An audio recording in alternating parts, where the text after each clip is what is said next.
Bonjour. On a tous vu à la télévision et peut-être une grande partie de la planète cette image. Ça vous dit quelque chose? On est sur le versant italien des Alpes, quelque chose de très pentu. Et vous voyez bien, ça, c'est un glacier.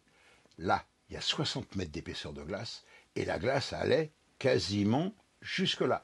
Et vous voyez que tout un pan de glace du glacier de la Marmolada eh bien, a dévalé.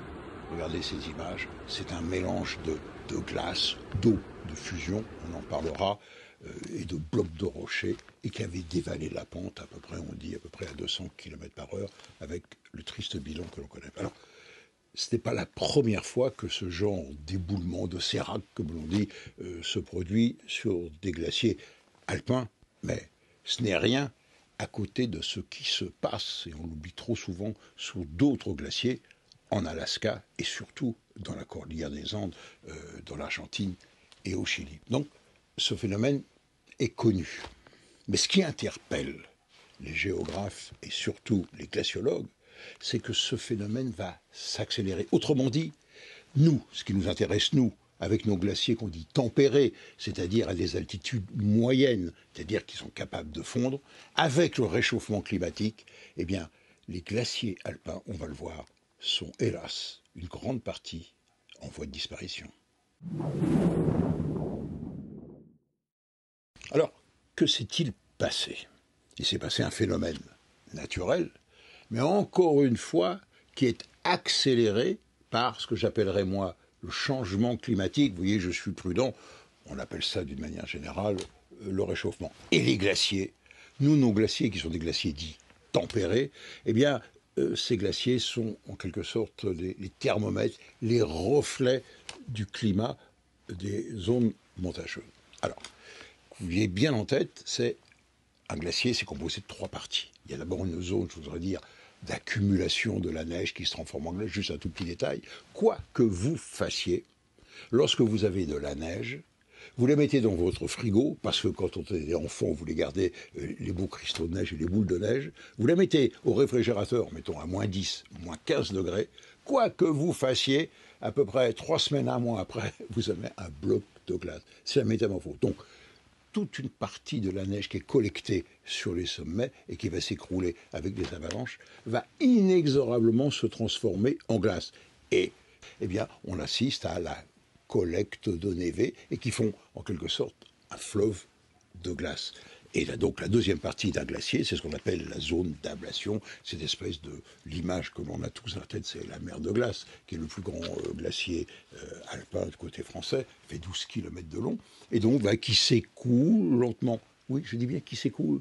On a l'impression que la glace, et je suis allé à plusieurs reprises sur des glaciers avec mon ami Robert Vivian, et même dessous le glacier d'Argentière, on a l'impression que c'est quelque chose d'énorme, d'immuable, ça ne bouge pas.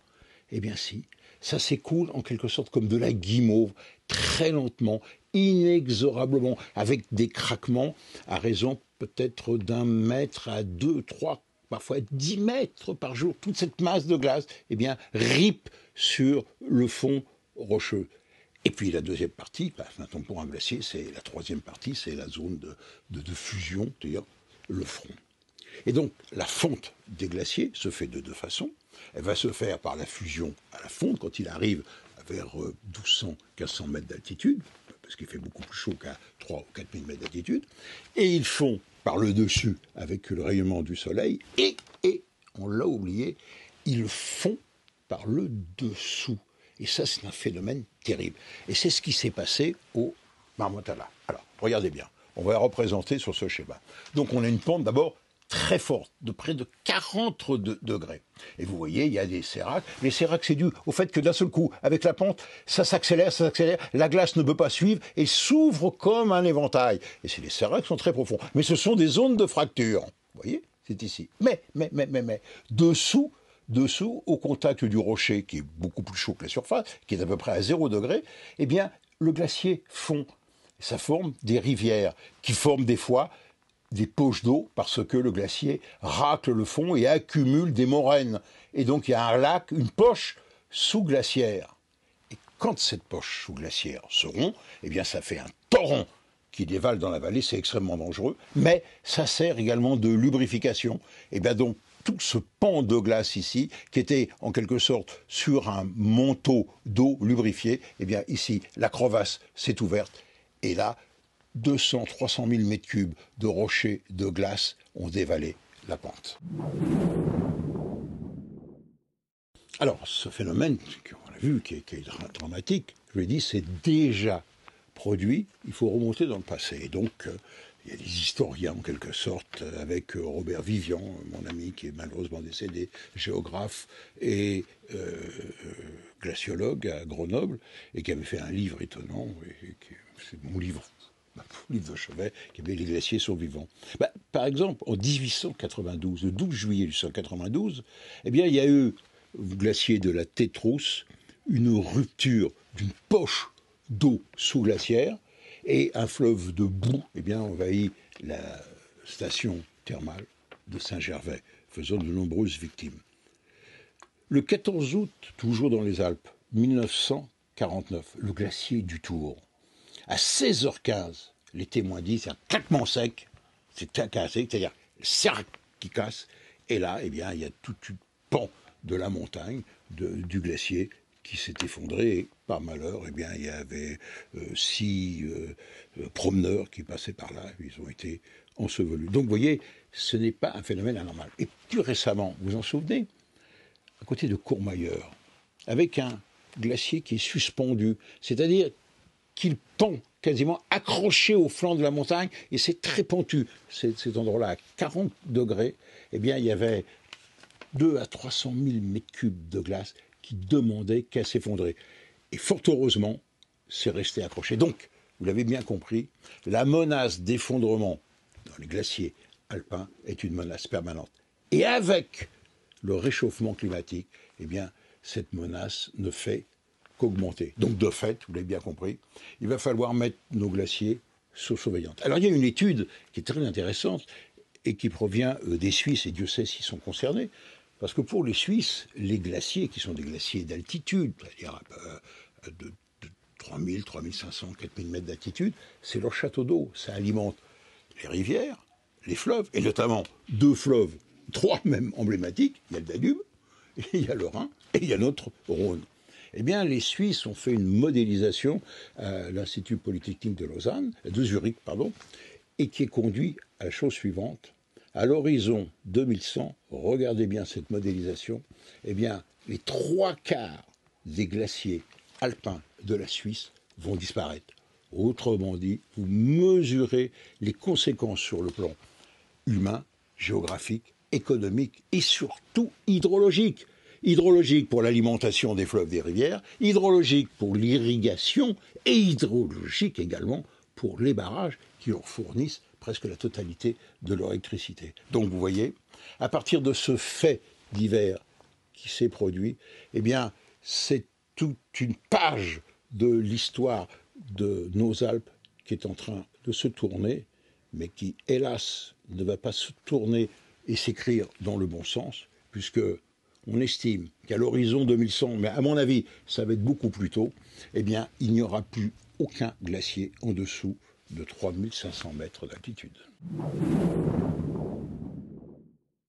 Puisqu'on est en période de vacances, ça facilite tout de même le temps de lire, fort heureusement.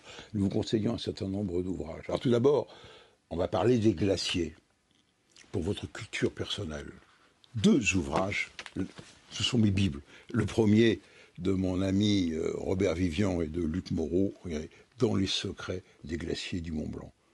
C'est vraiment le livre de chevet. Si vous allez en vacances dans la région de Chamonix, vous vous procurez chez Glénat cet ouvrage. Vous avez tout sur les glaciers que vous pouvez aller voir de loin, mais pas trop près. Et puis, là, on est vraiment dans l'actualité de mon ami Christian Vincent, à l'IRD, chez Belin. Regardez, tout est dit. Les glaciers à l'épreuve du climat. Là, vous allez savoir, hélas, ce qui nous attend.